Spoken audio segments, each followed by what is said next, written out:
What's up, CrossBones Nation? This is Wednesday's edition of 5 Rounds with John and Eddie. This is going to be take 2 of the show because we had some technical difficulties there for a second. But let's talk about some things that some people that help us out, so we're going to try to help them out. Number one is F3 Foods. F3 Foods is a subscription-based food program where they will send you breakfast, lunch, and dinner right to your house in pre-packaged meal packets. So that way you don't have to worry about cooking. You don't have to worry about going out grocery shopping, doing all the things that you need to do to eat healthy. They're going to take all the guesswork out of your diet. They're going to send you breakfast, lunch, and dinner of your choice. When you go to the website, you just click on the links. You go through their menu there. You choose the things that you like, take the things out that you don't like, and what's going to happen is this is going to give you the opportunity to customize your menu to the foods that you like, but foods that are going to be healthy for you and get results. This is an opportunity for you to lose weight. I believe people said that in the first 30 days, they've lost upwards of 20 pounds just by switching their diet. Diet's such an important part of making sure you're healthy. This is a quick and easy way to do it. So go to CrossBonesMMA.com, click on the F3 Foods link, and check out all their meals. We're also hooked up with Amazon. Amazon.com has a portal right on our website, right on CrossBonesMMA.com. Anytime you need to do any type of online shopping, you go right to that portal. What'll happen is something that cost you $5 yesterday is still going to cost you $5 tomorrow. But what happens is Amazon, out of their end, kicks us a little bit back for having that link there. So by you doing your shopping through our Amazon portal, you're helping out the podcast, and it's not costing you anything. So this is a win-win situation. Check out the Amazon.com link on CrossBonesMMA.com for any type of online shopping needs that you have. Another company we work with is Troxafen. Troxafen is a supplement for guys.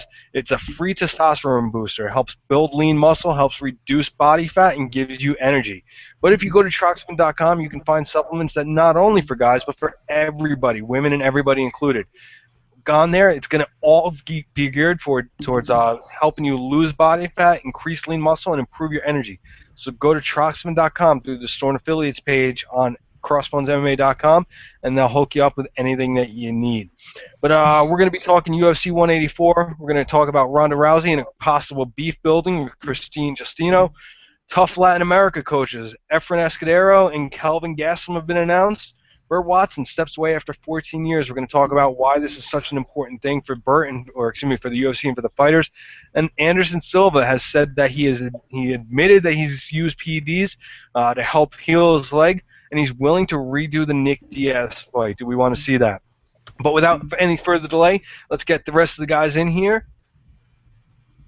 All right, Eddie, what's going on over there today, man? All right, so I figured out how I screwed up that last broadcast, all right? Oh, shit. Stick with me. All right, that chick's booty was all over my screen, and it jacked up my microphone, and so I blame her. I'm only going to give her first name as Melissa, and she's fine as hell. That's about it. Other than that, dude, I'm doing pretty good. Just doing what I do. Working all day to live the dream in the afternoon. That's how it goes, man. How about you, Nick? No, doing the same old thing. Enjoying my day off. Ready to do the show. Just relaxing, exhausted, and tired. Tired of my Philadelphia Eagles for personal reasons, letting go of our best wide running back. But other than that, it's all good and ready to talk some MMA. Yo, listen, before we get into MMA, let's talk your Eagles for a second. They gave up the #1 running back in the league for the last 5 years for a fucking linebacker that didn't even play last season. He blew out his ACL. He could come back and be useless. Chip Kelly is like getting the band back together. His Oregon players back over there in Philly. But, somebody put out there, he's either going to be the mad scientist of the year that put together an insane team, or he's going to be coaching college again in 2 years. Yeah. I don't know how you give up such a talented run back for an unknown quantity in a linebacker that's coming off a blown ACL. But hopefully it doesn't work out. As a Giant fan, I can say that. But, we'll see what happens. Yeah. No, it's ridiculous.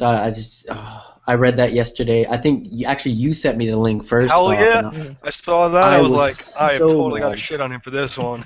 Yeah, and I was so mad. And I sent my buddy Mike the link, and it took him about 2 hours to respond. He was so mad. So, no, it's whatever. We'll have to see what happens this next football season. Exactly.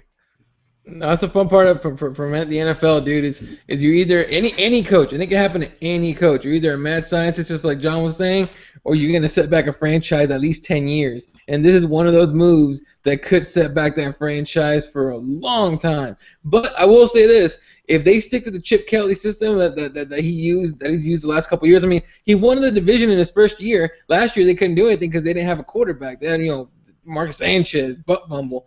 So. I mean, give him some time. The system's gonna work. If they get Mariota, it'll be a mistake to put him in right away.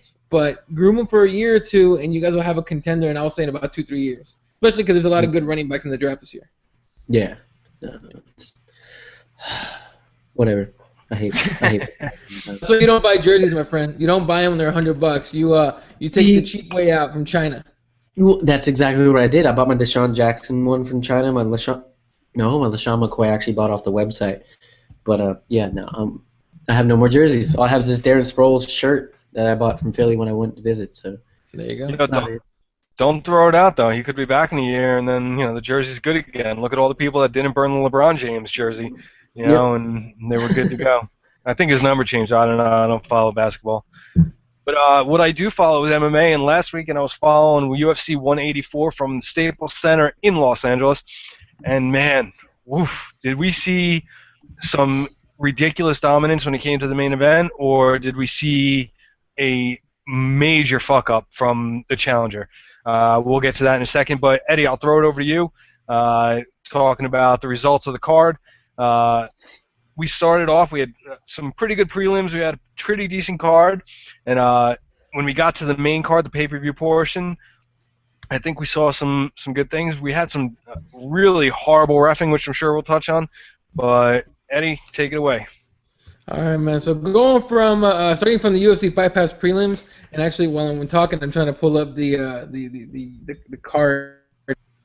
This card, UFC.com doesn't allow it. By the way, on the side thing real quick, just a tiny little rant. UFC.com might be the worst website out there with the most disorganized garbage in the planet. Like, it's just hard to navigate after. When you're trying to get to something real quick, they just make it nearly impossible to get to. And I'm getting to it now. Okay. So kicking off on the UFC Fight Pass prelims, we let me see here. And I hate doing this on the live show because I should have had it ready to go, but no, it's my fault for not giving you a heads up first. I apologize. No, that's all good. All right, let's kick off on the UFC Fight Pass prelims. The very first fight of the night, fun-ass fight, great way to start the night. Macio Fullen taking on Alex Torres. Fullen gets a split decision win, but it was actually a really it was a high-paced fight. Torres hurt Fullen like 3 times in the first round. Everyone thought it was gonna be over. Second round, Macio comes back. He's got his rhythm. He's got his confidence. He comes in and basically takes over the next 2 rounds.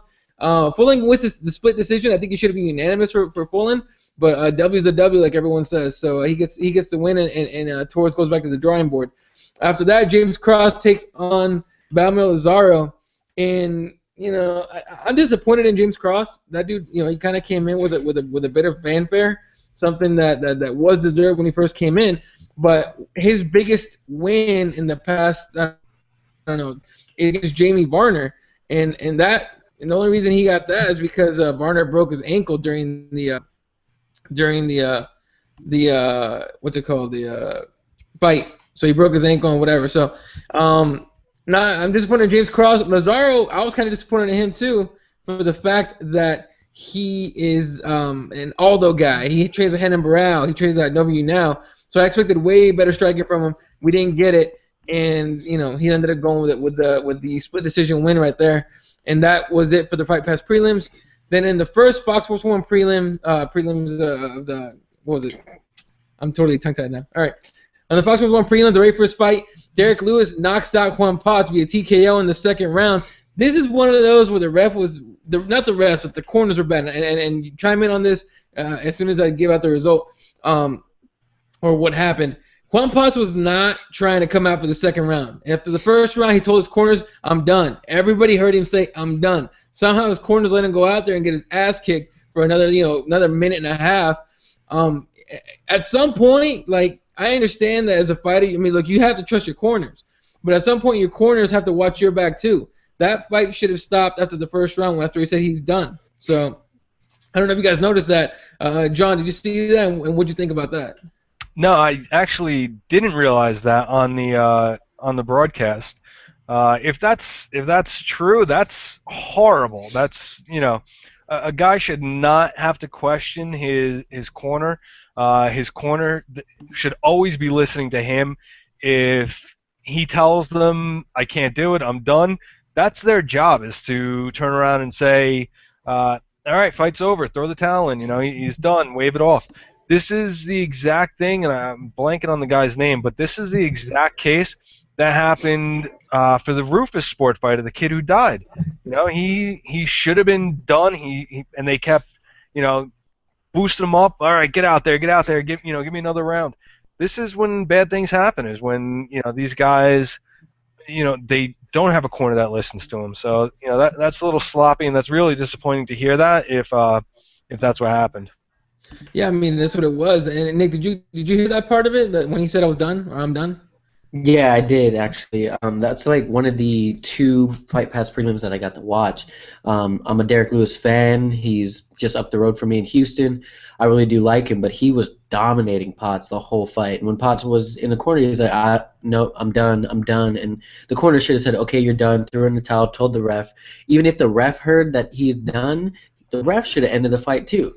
But they didn't. They let him continue getting beat on for another minute 30. So I don't like it. Corner, you're supposed to defend your fighter. If your fighter's saying he is done, yes, you're supposed to motivate him. But if he is saying, "I'm done, I am done, I'm not going out there," you can't force your fighter to go out there. That's irresponsible of you as a coach and as being a cornerman to your fighter. Yo, yeah. Aren't there commission representatives in the corner, like the guys that make sure that you're not rubbing grease on their back or doing anything? They stand by them in the jackets. Those are commission representatives, or that's what at least I've been led to understand. If that guy is that close and he hears the fighter say, "I'm done," at that point the fight should be over. There should be a representative there that can overrule the cornerman and the fighter. Yeah, definitely. And again, it's another case where if a fighter says you can't force a guy to fight, and the way I see it is, look, if Nick Diaz is gonna throw the towel in for somebody, given it's his brother, your corners are your family. Those are the guys that are watching your back and watching for your for your health and for your welfare. So it's disappointing. It's something that I'm sure that Potts is gonna have to talk to his camp about with his corners and to figure out whether those guys even need to be there anymore. And as far as the commission goes, if it's true that that's how it works, and if they heard it and they didn't do anything about it, then they have an issue there as well, which I'm sure is going to be swept under the rug and ignored. So it's just disappointing. But another big win for Derek Lewis, who, by the way, came out today and said that he's not interested in championships and titles. He's interested in paying his house off, and then he's done. So that's a man with a plan right there. He ain't trying to go for no title. He's just trying to pay his house off. Good man. At least he's not going to be all jacked up with head trauma and all that. So if nothing else on that fight, fellas, I'm going to move on to the next one. Diego Lima against Tim Means. Tim Means wins via holy shit, what just happened? He went in there with all kinds of strikes. I lost track of what he was doing. I was like, what the hell's going on? And Diego had nothing for him. Diego threw 7 total strikes, and I don't even know if he landed any. He threw 24 strikes. He landed 7 of them, though. Oh, that's even worse. That's worse than I thought then. All right. Well, Diego's got a lot of work to do. I like his, honestly, I think Douglas Lima, who I believe is in Bellator, is definitely UFC ready. I never thought Diego was ready, and I still don't. I think he has a lot of work to do, especially when the guy, and again, you give him Tim Means, who is a grizzly veteran, dude. That dude comes in to throw down. So he gets the win, and he, of course, becomes the newest, hottest name on Twitter for other guys to call out for a fight. All right, then after that one, Roman Salazar took on Kid Yamamoto just to end in a no contest after Yamamoto, basically shoved his finger right into Salazar's left eye, rendering it not useless, but he couldn't see out of it. So after a few minutes of trying to get it right, blinking, looking around, the doctor looking at his eye, the fight was ruled a no contest. It was ended. What bothered me about it was that Big John asked him. He goes, "Hey, can you see out of that eye?" And Salazar said, "No, I can't see out of the eye." And then McCarthy said, "But can you fight?" But can you fight? Thank you. Exactly. He said, "But can you fight?" Yeah, I am so glad you said that because when I was watching that and Salazar said, I can't see, it's blurry, right then and there I'm like, fight's over. And then Yep. McCarthy's like talking him back into it. Yeah, but can you fight? I can't fucking see. I can't fight. But can you fight? I was like, this is ridiculous at this point. Now, And John McCarthy is a good freaking ref. For him to be doing that, that was crap. now, isn't this a rule now that the refs can't ask the fighter if they can see? Because obviously, when you get poked in the eye right away, obviously you can't see. I thought that was a rule now that they can't ask the fighters can they see. They just ask, can you continue? Oh, I don't know. I didn't heard anything like that. I know it was a problem with I forgot what eye poke back in the like almost a year or two ago, but I don't know. I need to go back and do my research on that. But what made me mad the most about this fight was I was at a local bar, right, and all the fight fans are like, "Oh, so Yamamoto won, right, by TKO? He won, right? Why is it a no contest?" I'm like, "Oh, come on, guys, it's an eye poke. Oh no, he should have moved his hand away." I'm like, all right, let me poke you in the eye and see if you can see. Let me poke you in the eye and see if you can move my hand away fast enough. I don't like casual fight fans that much anymore. They just don't understand. Sorry, that was like my little rant a little bit. No, but Salazar definitely did the right thing for him and his career. I didn't see anything or follow up. I know we posted the medical suspensions. I didn't happen to notice what Salazar's medical suspension was. But I think Rogan was talking about it, maybe Goldberg. But think about like Michael Bisping, his eye's all messed up. Anything could have happened in this guy's eye. The eye is super sensitive. Him turning around and saying no, I can't do this. I can't go any further. Smartest thing for this guy in his career. You know what? Live to fight another day. Don't ruin your career. Just for one fight. Yeah, and the thing is too, and I said this on Bad Decisions on Monday. It's not a title fight. This isn't for a title. You're not getting $500,000 or $1 million of fighting. It's a freaking prelim fight to try and work your way up into the main card bout into to fighting a ranked opponent. So yeah, definitely not worth continuing and jacking your eyes up more, or making causing any permanent damage to yourself. So no, hell no, you can't fight. And again, just like you said, good on Salazar for being smart and deciding to not take any further damage to that eye, and instead of being trying to be a tough guy or whatnot, to be smart and take care of that injury and be able to come back to fight another day with 2 eyes instead of just one.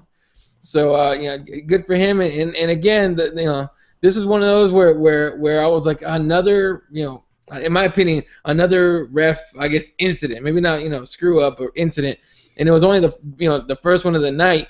Because right after that, we get Mark Munoz taking on Juan Carnero. Okay, first of all, Mark Munoz coming back. Everyone said, his family said it, his friends said it, his doctor said it. Please don't come back. Please retire. Mark Munoz, being Mark Munoz, says, no, I'm gonna continue until I feel like until I feel like I can't go anymore. Well, I mean, if this wasn't notice of you can't go anymore, dude, I don't know what else is. This is the second rear naked choke in a row that he loses to. And this is what I said before the fight even happened. We were doing the preview of it on Saturday. It was that Juan Carnero is good off his back. You don't necessarily want to take him down. 1 second Mark Munoz is fighting with him, trying to deal with him, whatnot. I think Carnero took him down to some point, and then he sinks in the rear naked choke. Where the scary part came in was when Carnero knew he was out. His eyes rolled in the back of his head. We knew he was out. We could see him on TV with the white in his eyes. His eyes were rolled back in his skull. The only person that didn't know was the ref. And I keep forgetting his name, but I had his name earlier. But the only person that did not know was the ref.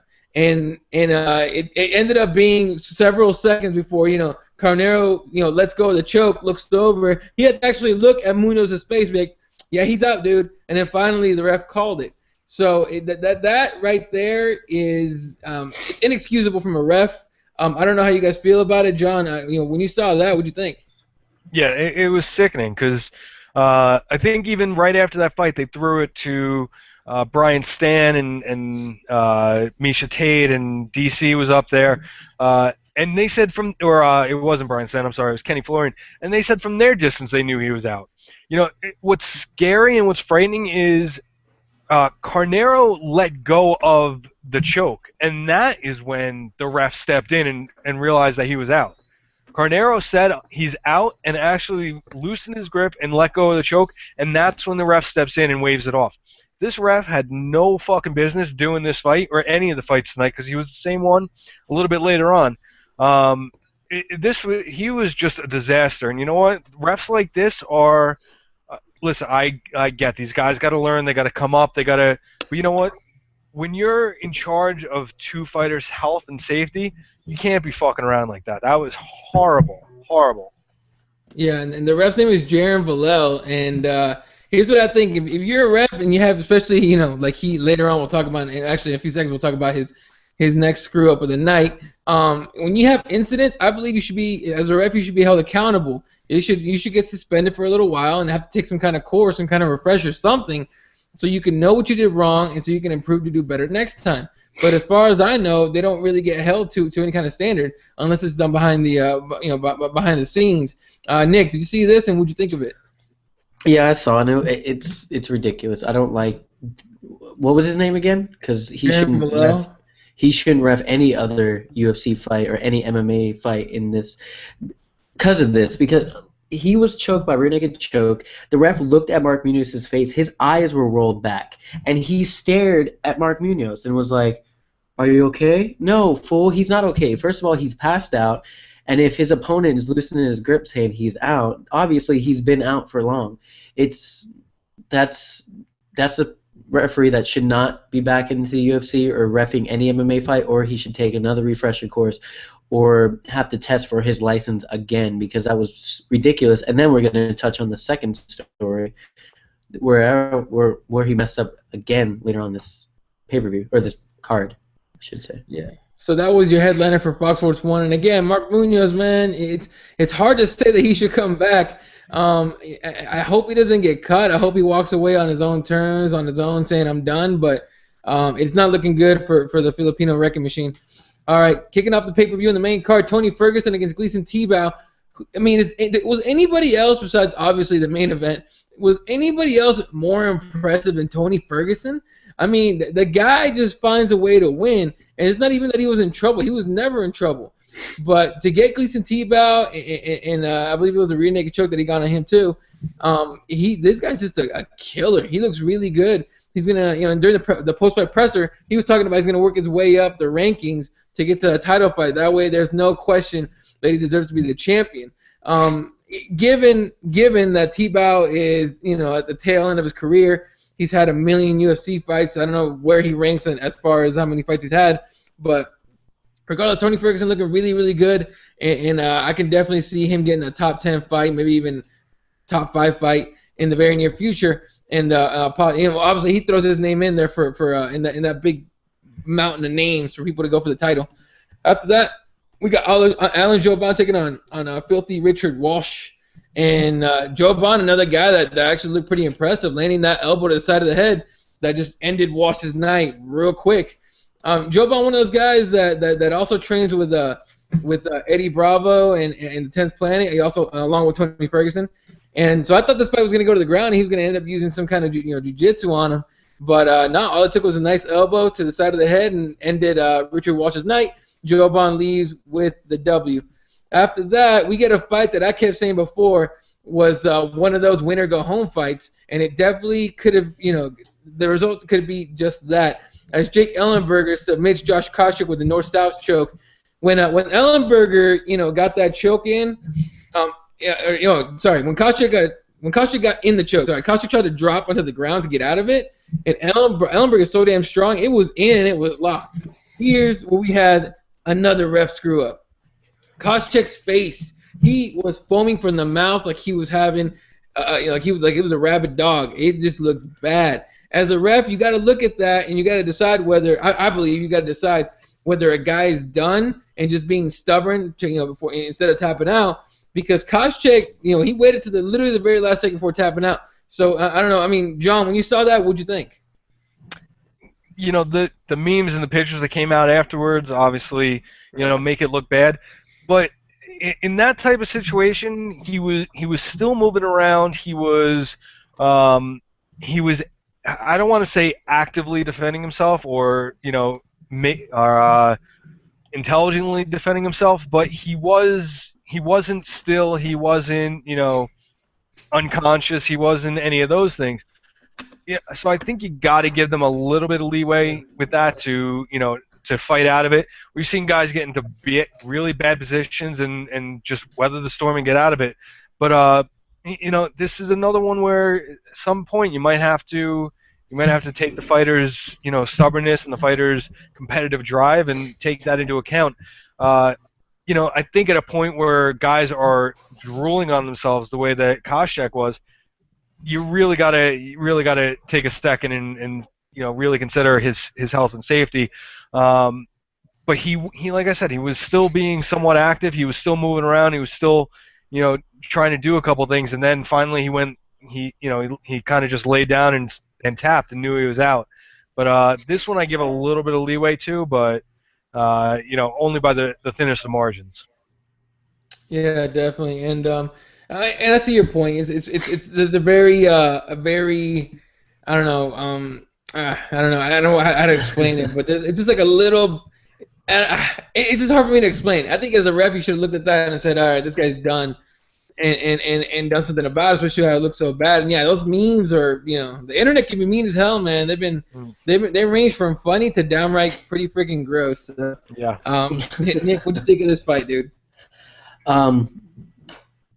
To show Josh Koscheck did show a lot of heart out there. He did control most of the fight, in my opinion, and then he ended up getting taken down and getting caught by Jake Ellenberger, which thank you, Jake Ellenberger, for kicking Josh Koscheck out of the UFC. I personally don't like Josh Koscheck. I said it last week, but I have to agree with John on it.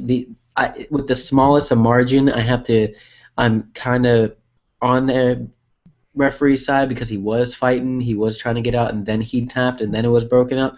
But he could have been stopped a little bit earlier. The referee could have seen that it was too deep in and finished the fight for him to save Josh Koscheck that embarrassing meme that's going around the internet right now, which is hilarious in my opinion. But other than that, good fight. What's next for Josh Koscheck?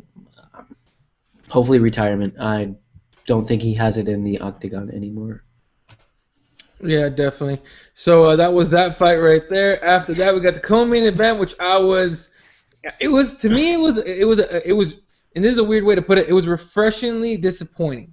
And I'll say this why, because of this. Holly Holm came in with a hype train. Everybody thought Raquel Pennington was going to get knocked out. I think part of me thinks Raquel Pennington might have bought into the hype just enough to not go all out. Maybe try to save something or find a different way to win. But Holly Holm ended up winning via I think it was a split decision. I'll say this: Holly Holm is not like all that she's hyped up to be by the UFC and by some members of the media. She is a point fighter, and that's how she fought. She fought like an Olympic boxer, just trying to land, not really trying to rock anybody, not really trying to hurt Rocky, not really trying to knock her out. She threw a couple of head kicks that Rocky easily blocked, or maybe she might have eaten one, but it did nothing to her. The reason I say refreshingly is because for two reasons. One, the hype train was derailed. I mean, easily, very clearly derailed. All right, there's definitely no way that Holly Holm was in her next fight with people thinking that she could actually take on Rousey. If she fights like she fought this last weekend, Rousey's gonna throw her around and put her to sleep in seconds, maybe even faster than Kat Zingano. But the reason I think it's refreshing as well is because Rocky stood with her. She stood with her and she boxed with her and she hurt Holly. She hit her so hard one time, Holly just fell right on her butt, had to hop back up. So I mean, had Rocky been able to get a couple of those takedowns, successfully taking her down, I think Rocky gets the win. But I mean, regardless, people were disappointed in this fight. They thought someone was going to go to sleep. I thought Rocky was going to be able to take Holly down and submit her. But it's just one of those things where the hype train is just it's too much for a fighter, and she couldn't live up to the hype expectations. But definitely, curious to see who they're going to give Holly next. Maybe give her a Miesha Tate. Maybe give her somebody a little lower than that. For Rocky, I just hope she doesn't get cut. I don't think she will due to the lack of prospects at 135 pounds for women. But You know, she does have a what is it, like a 5-6 record now. But I really hope they bring her back because I was really happy with how she stood with Holly and said, all right, you can point box all you want. I'm gonna go boxer style on you and try to knock you out too. And again, actually hurting home a couple times and knocking her down. And then in the main event, I mean, look, it was over before anybody knew what had happened. Kat Zingano gets submitted via weird armbar. Not one strike landed from either. You know, Rousey didn't throw a strike. Kat Zingano missed the only one she had, and then tried to throw Ronda Rousey. And credit to her, she actually did throw her. But when you throw a judoka like that, they know how to use momentum and how to use their bodies to end up on top of you. And that's what Rousey did. And she gets the armbar. She gets the win. I think Kat made a huge mistake by rushing her like that, and by rushing Ronda like that, and then trying to grapple with her or trying to throw her down. That was a big mistake, and one that, you know, that Rousey apparently was very prepared for, and just like clockwork ended up taking it. So, real quick, Nick, what do you think of this main event? Main event was, I was completely shocked. I just put down my beer. I was looking up at the screen. I was like, all right, let's go. This is going to be a great fight. When I saw Kat rush Ronda, I was like, this is over. It's stupid. She's so stupid. I thought she actually caught the knee and then grabbed Ronda and threw her down. And then when I watched the replay, because it was too damn fast, she didn't. She ended up throwing her down, and then Ronda, I think Ronda said in her interview, she's like, she went in straight judo mode, said, don't let your back touch the ground. That's a point, and ended up getting it and getting that weird armbar and getting the win. Everybody in the bar was quiet. They didn't understand what happened. I didn't understand what happened. And then when they showed the replay, it's incredible. Personally, I don't like Ronda Rousey. I don't like her attitude, but you cannot hate on her skills. She is a monster.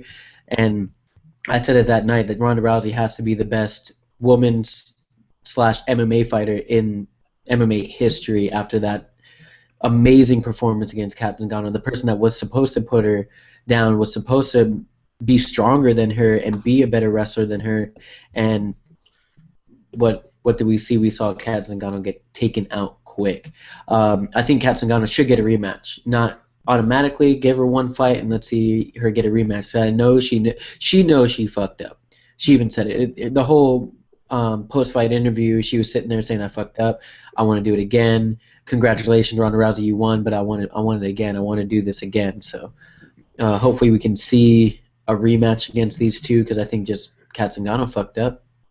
Yeah, and I wouldn't have taken on a Bet Correa or maybe another go with Miesha Tate for a title shot. Although I don't think Miesha Tate would last even a half round anymore with Ronda Rousey the way that those two have gone before. But John, when you watch this fight, man, it went so quick. It was such a creative way to win by Ronda Rousey by taking that momentum, that aggressiveness that Kat Zingano tried to bring out, and turning it into an armbar. Yeah, and credit to you. You said she was gonna walk right through her, and I told you were out of your freaking mind. But Ronda Rousey is without a doubt the most creative tactician when it comes to arm bars that I've ever seen. She instinctively knows where the arm is. She instinctively knows where the lever point is, how to hyperextend it, and I think I actually wrote to you. You could create an entire clinic out of this version of the armbar that we saw on Saturday night. She is on another level when it comes to that move. I think Kat Zingano has the reputation where she was a slow starter. She would need to, methodically get into the fight, and if it got past the first round, then her chances would increase. I think that was the thought process a lot of people had going into this fight, and because of that, she tried to flip the script. She came out, in a head of steam, and unfortunately for Kat, it was, a possibility that Ronda and her team supposedly or reportedly, thought about and prepared for. And you can prepare for, all right, she's going to come out strong. You can't prepare for, all right, she's going to go to take me down, and I'm going to reverse the whole, and get into this position. That obviously is just the flow of the fight. And like I said, that just proves how incredible Ronda really is at the armbar, and just looking forward and understanding the physique, how the body works, and how to manipulate that joint the way she does. Yeah, definitely. And my buddy Andrew Reed kicked in on this, or chimed in on this.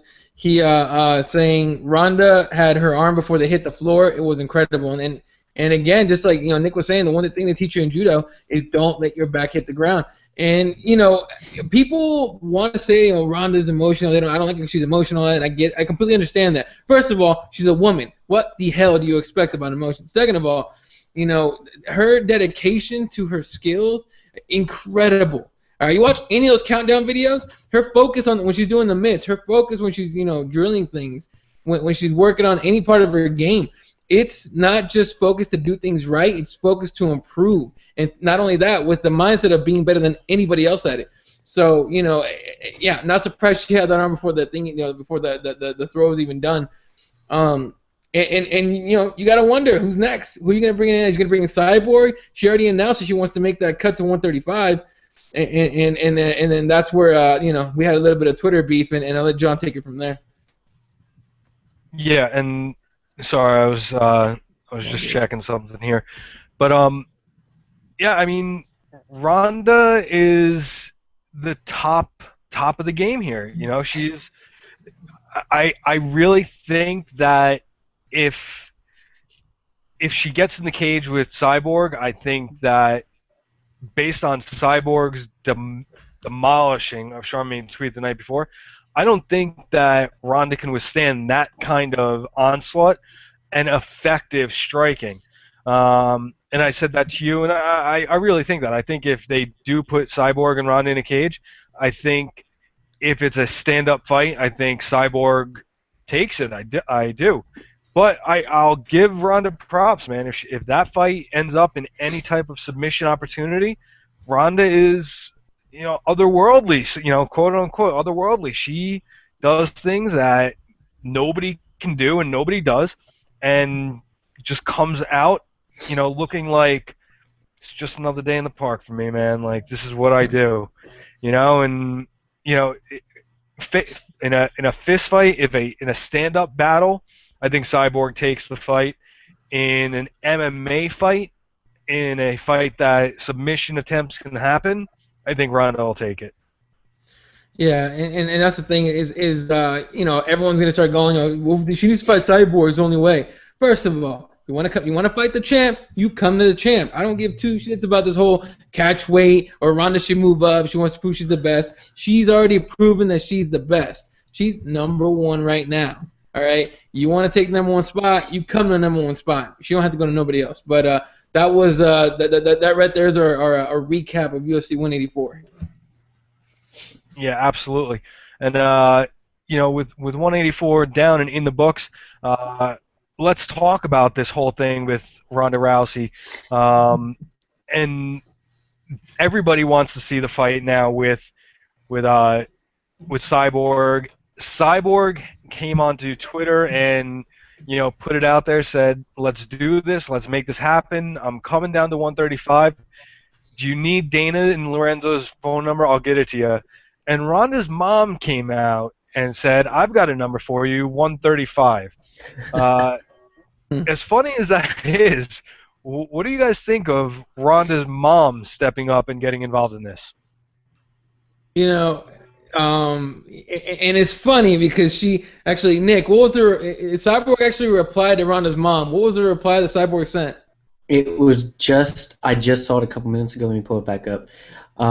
Chris said, "Cute Miss Dr. Anne Marie, your motherly instincts to protect your little cub at Ronda Rousey is kicking in.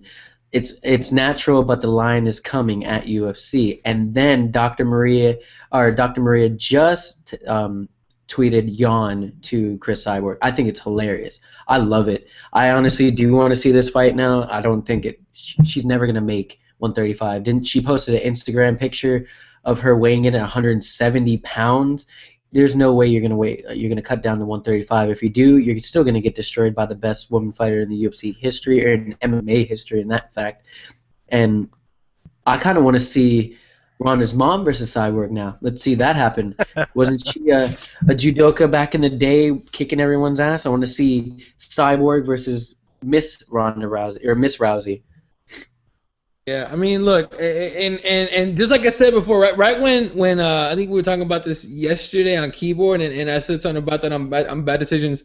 After Cyborg sent the tweet out and Ronda's mom responded, my first thing was, oh shit, here comes Mama Bear protecting her cub, and then right away Chris Cyborg tweets back with the exact same thing. Here's the thing, the drama's been there, the drama's there, the hype is there for this fight.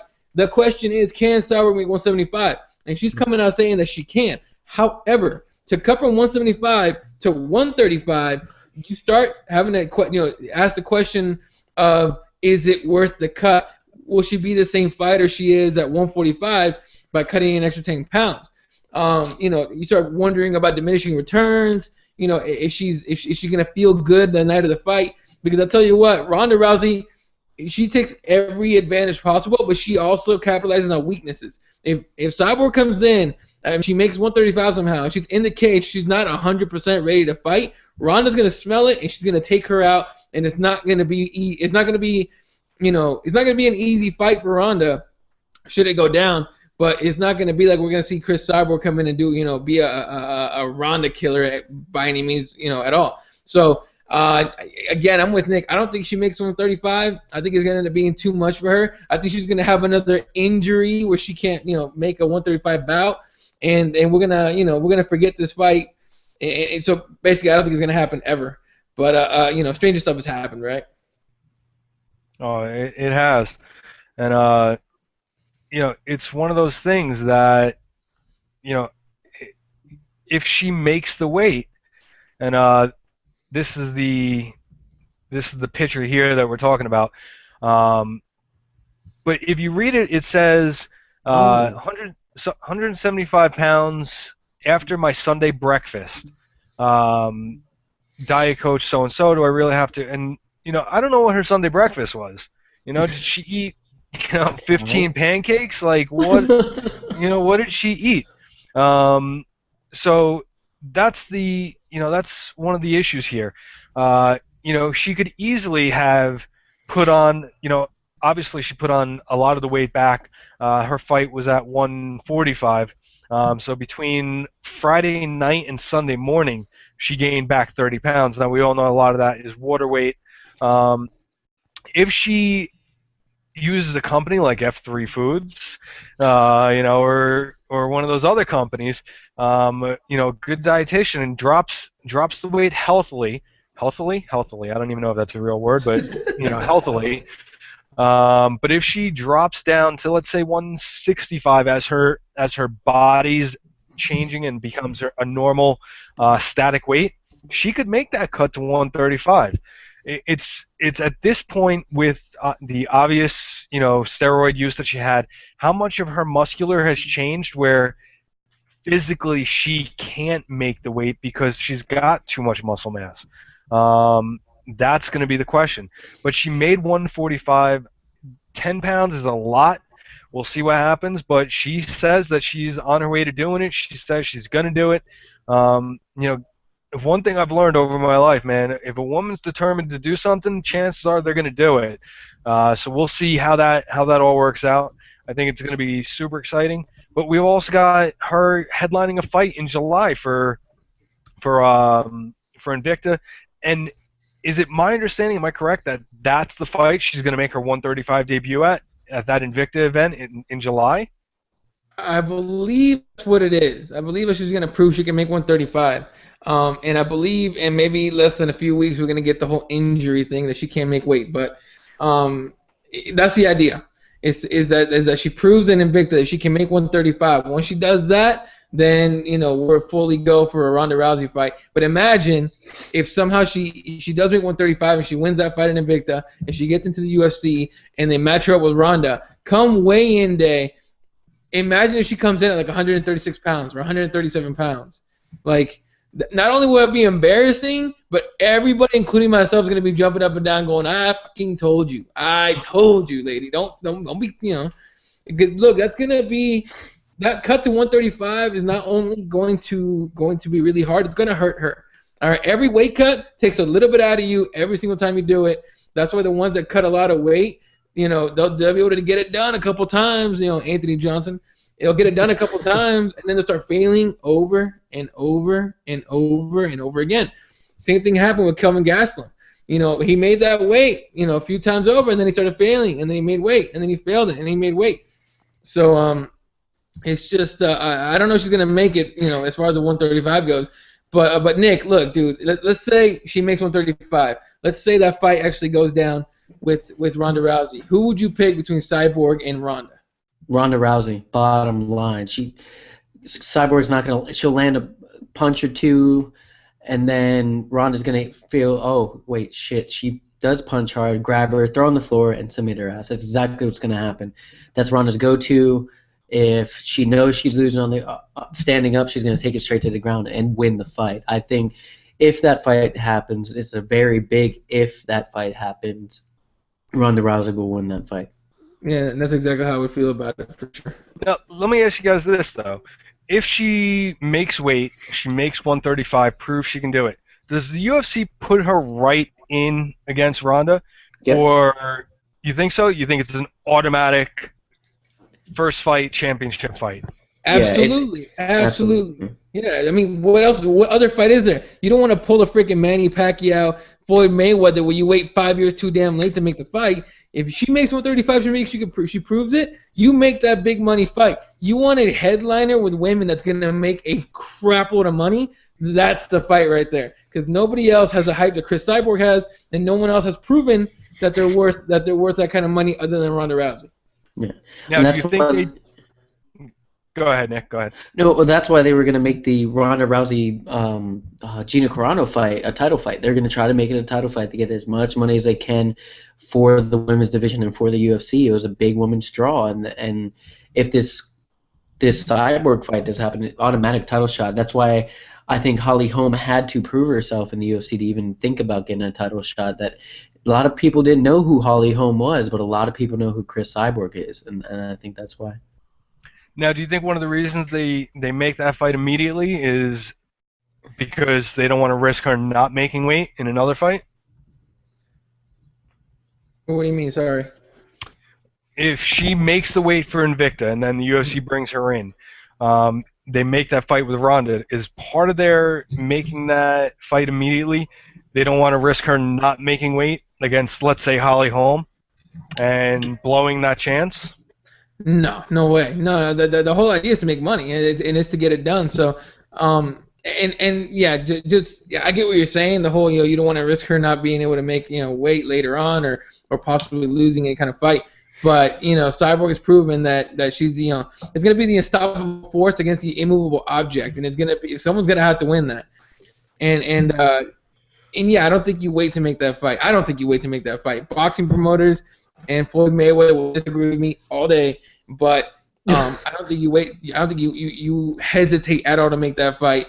Make it a big fight. Make it in Vegas, and first of all, watch the money roll in and all that. But watch this be the highest rated card in MMA history easily, and it will be headlined by women. Watch, UFC will do. They'll sign her. They'll say she makes 135. They'll make the fight happen, and they'll make it tough out of it. Watch. No, fuck that. That would be horrible. I could see it for the build-up and for the hype, but exactly. I think that there's enough hype behind this already that it just goes off. And we just had UFC 184. Can you picture UFC 200 being headlined by two women? I mean, this one was just headline right now, but I mean, to have to me, it would be, and a lot of people again would disagree. Would be like, oh, there's no way that's the biggest pay-per-view. A biggest pay-per-view would be like a John Jones Anderson Silva or a GSP return or GSP against Anderson Silva. That would be the biggest one. No, sir. It'll be Ronda Rousey and Chris Cyborg. With Ronda Rousey, you either love her or you hate her. And there's no in between whatsoever. There's no I kind of like her. You fucking hate her, you like her for any reason you can think of, even as illogical as most of them will be, or irrational. I mean, and with Chris Cyborg, you either love her or you hate her. So it's gonna be like it's just gonna be just two forces just colliding in the middle in a pay-per-view. And to me, the remarkable thing is that should that fight actually happen, first of all, you need to stack the hell out of that card. But should that fight actually happen, easily highest rated, highest grossing highest attendance, highest everything for any pay-per-view in MMA ever, and it'll be headlined by two women that might be two of the scariest broads in the history of the planet. Yeah, and another reason that card would pull so well is because women are interested in seeing Ronda fight. You know, I don't know if it's a role model thing, I don't know if it's an empowering thing or what it is, but I know people that really aren't, you know, guys that are into MMA, their wives or their girlfriends aren't, but they're willing and interested in watching a Ronda Rousey fight. So that's another reason to me that fight would you know, blow up. But you know, I think if she makes the 135, we're in for a hell of a ride.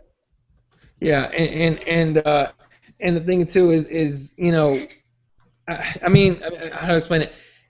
Here, the easy this is the easy thing I'm gonna do. Nick, you know who Mandy Moore is? Who? Mandy Moore? Yes. Okay. John, do you know who that is? Yeah. Okay. But Mandy am I, Moore, like, the singer. talking old? No, I'm just asking if you know. Look, man, I don't listen to her old music. I just seen her in movies. Cute ass chick, by the way, and wow. But she was at the fights on Saturday. Okay. She's been in a lot of fights. She's a big fight fan. Yeah, and exactly, but nobody knew it. And when they put her on camera, when Rousey's in the headliner, there's a lot of people that were at that UFC 184 card that you did not expect. Huh? Vin Diesel was there just to see Ronda fight. Yeah, exactly. You go on Twitter, everyone's supporting Ronda Rousey.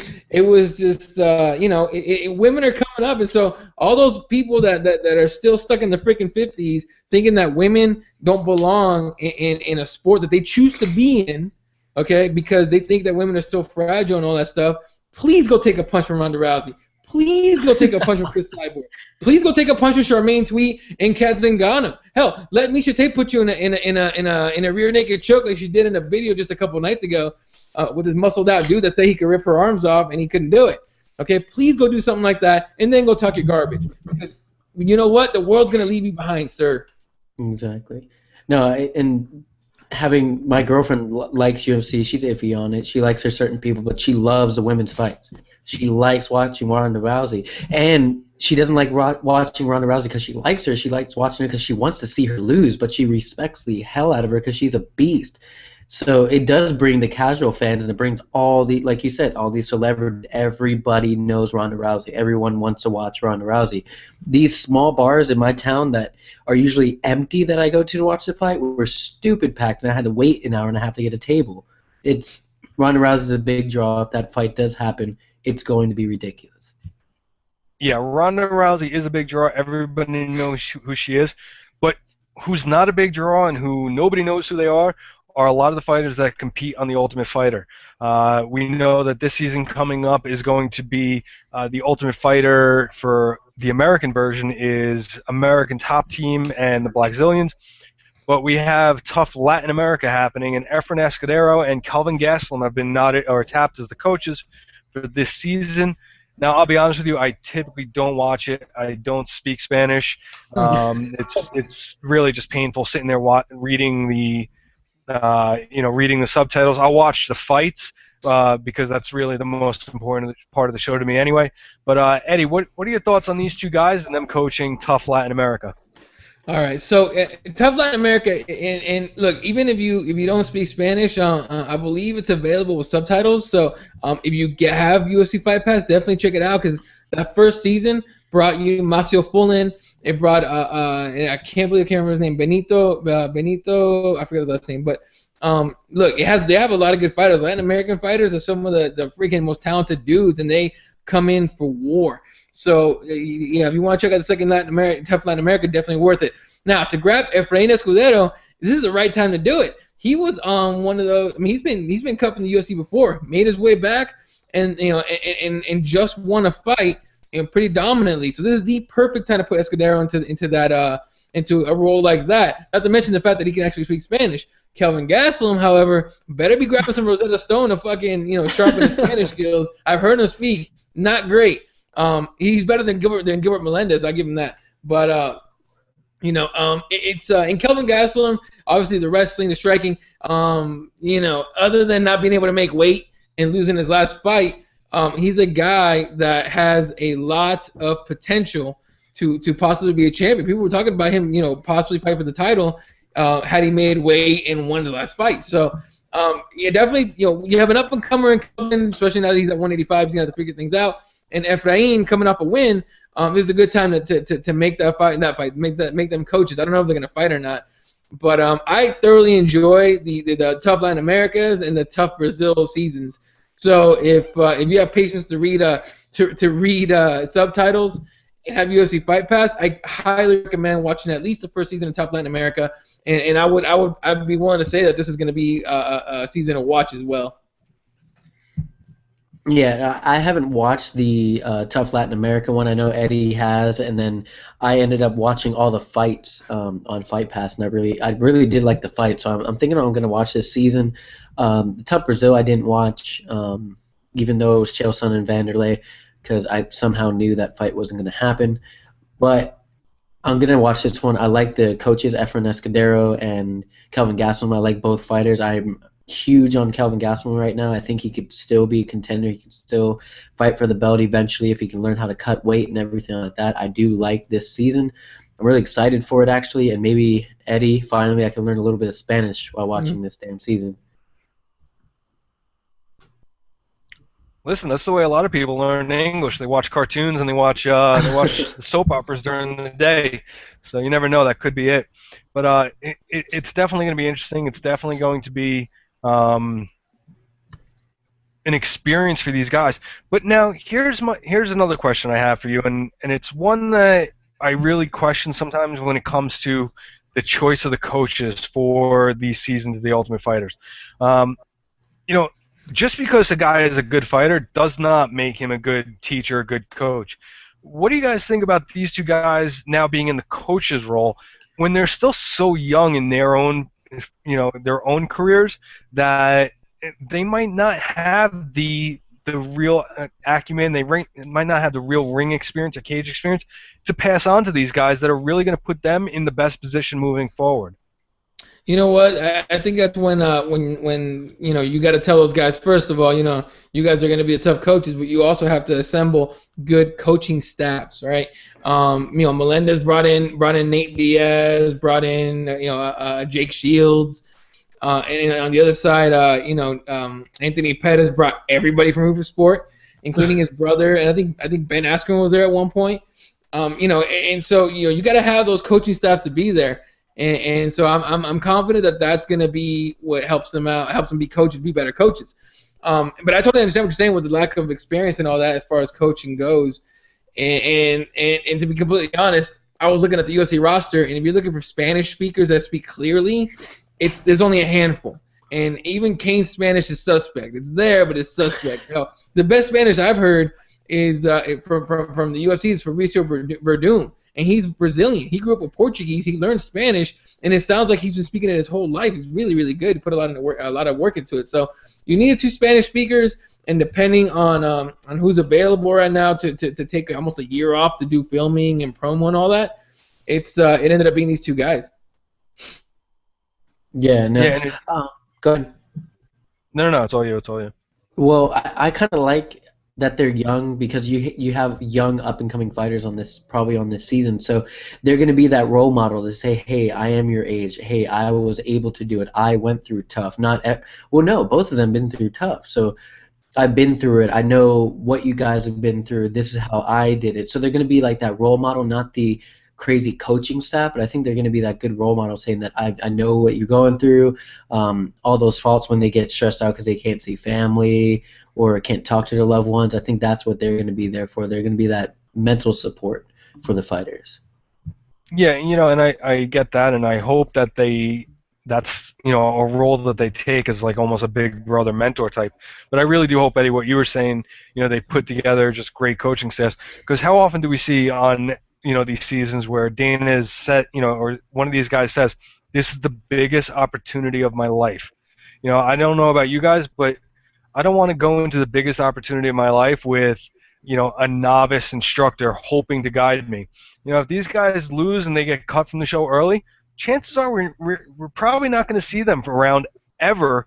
If we do, it'll be down the road. The people that make it towards the end, we tend to see a little bit more. They get picked up for a fight or two to see how they can do. But I wouldn't want to risk my future, my career, on an unproven coach. That's my only concern. But the UFC this week, I don't want to say lost because a lot of people just that gets associated with death or somebody passing away, but lost a huge influence in the fighters' lives this week. A great common experience from everybody that's ever dealt with them, with Burt Watson walking away from the UFC after 14 years. And a lot of people are putting out there that he retired, but that's not the truth. He didn't retire. He's no longer associated with the UFC. We could see him come up someplace else, but for right now, Burt Watson has stepped away and is no longer the babysitter of the stars, as Joe Rogan has dubbed him. What are your thoughts on this one, Eddie? All right, so actually, and I'm going to give a little bit of a long one on this one, so bear with me. But all right, so Burt Watson ended up leaving the Rousey pay-per-view, I believe, about halfway through, is what's been reported. He just left, and then the next morning, Burt Watson usually he coordinates shuttles from the the hotels and the arena to the airport, right? He was nowhere to be seen. Now he has an assistant that was doing most of the job for him, but it ended up they told the fighters that Burt was sick for some reason and he had to go home, which is from what I'm reading right now, and I'll update you guys in literally 5 seconds on a lie, or basically just to tell the fighters something just to get him moving. But what they were saying, a lot of people were saying that during the right after the news broke out, which I believe was Monday night or Sunday night, that Burt Watson's he didn't seem like himself. He was being weird. Joe Rogan didn't say his name. He didn't say babysitter of the stars and all that when he came up to the stage. Everything was just really, really weird. But the source for this one is Front Row Brian on Twitter, and everyone knows who Front Row Brian is. Love him or hate him, he gets information. So Front Row Brian tweets out, update regarding Burt Watson. Burt got into an argument with a member of Ronda's entourage. When Dana was made aware of the argument between Burt and the member of Ronda's entourage, Dana sided with Team Rousey. Burt was insulted and quit. And this is Front Row Brian still, saying, quote, I was told by one source that Ronda is the only one they'd cross Burt for. Burt took a lot of pride in what he did and didn't like to be questioned. There was an incident of sorts with Munoz, but it was a separate incident and not serious compared to argument with Team Rousey, end quote. So that's the update from Front Row Brian. If that's true, the questions are going to be coming. What was the argument? Who was it with? And again, what they're saying is that Ronda Rousey is the only person that they would cross Burt for. And which sucks because Burt had 14 years with the UFC, and he's this staple. He's like a novelty almost of the experience of the UFC. As fans at the events, we don't get to see him, but we get to see him at the weigh-ins. We get to see him on the countdowns, on the videos. The fighter. If nobody loved him more than the fighters did, because he took care of them.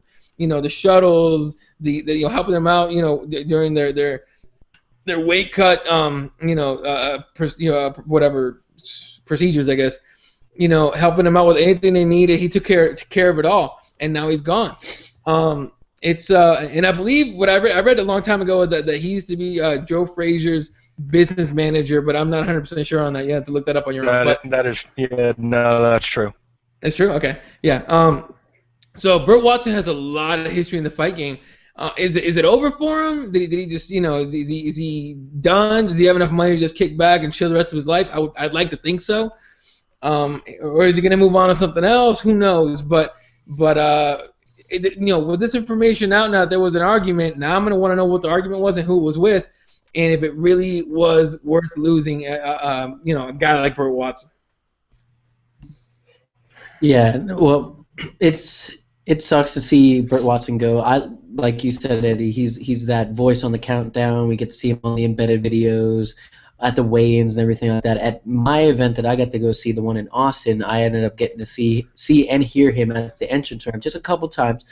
But during the prelims when it was a little bit quieter, but he's that voice of the UFC that gets all the people hyped for the fights, get the fighters ready for the fight. If they're nervous, they hear his voice and they're like, all right, it's time to go, let's go. And it sucks to see him go. I kind of, like you said, I want to know what they thought about. I want to know why Dana White didn't back him up, one of his veteran vets in the sport with him. But yeah, I want to know what that argument was about. Yeah, and for somebody who echoed pretty much what every fighter out there has ever said. Brendan Schaub was on the Joe Rogan podcast with Brian Callen this week, and when they talked about this, he had said Burt was, the guy who made everybody from top to bottom, whether you were, the headliner or you were the first guy in the prelims, you felt like you were a headliner. He put you at ease. He took care of you. Any needs you had, he made it happen. From the minute your plane landed, from wherever you were into that fight town, Burt Watson was the guy that you dealt with and the guy that basically walked you through the entire process. Hence the babysitter of the stars acronym or nickname that Joe Rogan gave him.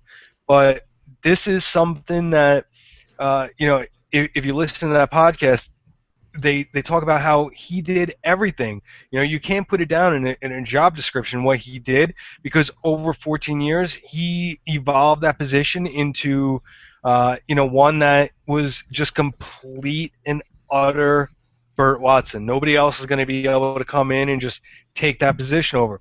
The fighters were so comfortable with him. He could say things to him. Brendan Schaub said, he told me, you remember what happened last time. Don't let that happen again. Nobody, not just everybody, can say that to these guys. So the UFC, whether or not they realize it, and I'm sure that they do, but they lost a big part of their organization, and one that really helped out the biggest part of their organization, and that's the fighters. Oh yeah, definitely. And again, the whole thing I was saying about Burt Watson, and not so much for the fans, but I enjoyed seeing his stuff on the counters. Him yelling out, "We rolling!" And if you look on the highlight videos, he's just like, this is what we do and why we do it. Nobody does it better. That kind of thing. It sticks with people, especially with the fighters. And just like you said, Shaw was talking about it, those fighters are going to miss him a whole lot. And you're not replacing a Burt Watson. You're not going to have someone come in and try to do the same thing. First of all, it'll just be insulting for everybody. But you're gonna, it's just they're gonna be, the fighters are gonna notice it. They're gonna be missing a lot of things. They're gonna be missing a big part of their fight week experience for sure. Yeah, and that's a big thing. Fighters are typically creatures of habit. They do the same thing. They have rituals. They get everything going the same way. They're superstitious like that. And not having Burt Watson there, I'm sure it's going to mess with a couple of guys. Not having that personality, not having that entity, let's just call it, there helping them out and walking them through the process. I really believe it's going to mess with a couple of guys. I'm not saying it's going to affect the end result of their matches, but it's definitely going to be something missing, and people are going to take notice. But we got one last topic, and that is Anderson Silva. I don't know if it's happened yet. I don't think I've seen it, but it's been reported that he is going to admit that he did take performance-enhancing drugs to aid in the recovery of his leg. Let's talk about that first. What do you think of that, Eddie? All right, so of course, it's freaking TMZ that gets him to talk about it. Nobody else can get him to talk about it. Nobody else can get him to make a statement really about it. Freaking TMZ did it. All right, so this is what TMZ said, or what they got out of him. That Anderson Silva that said that he was surprised with the failed drug test, saying, quote, "I don't know what happened. I'm surprised. When my manager called me and said, Anderson, we have a problem because you go to the test for the commission is bad. What? I don't know what happened." First of all, please work on your English. But at the same time, basically he's telling TMZ that he didn't know what was going on, that he had to go check his supplements that he uses, and that, he calls the whole situation bad for the sport and for himself. So he's being honest about it kind of at this point. And he says, quote, "I think this is bad for the sport. It's so bad for me in my life, and that does nothing to change my performance in the fight." He's going to go in front of the commission. Word is that he's going to admit to using PEDs to come back from those injuries the injury that he had. And then he says, quote, "I respect the commission now. When all this done, I go fight Nick next one," end quote. So he wants to fight Nick Diaz again, which, by the way, relax, it's not going to happen. The commission is going to come down real hard on Nick Diaz.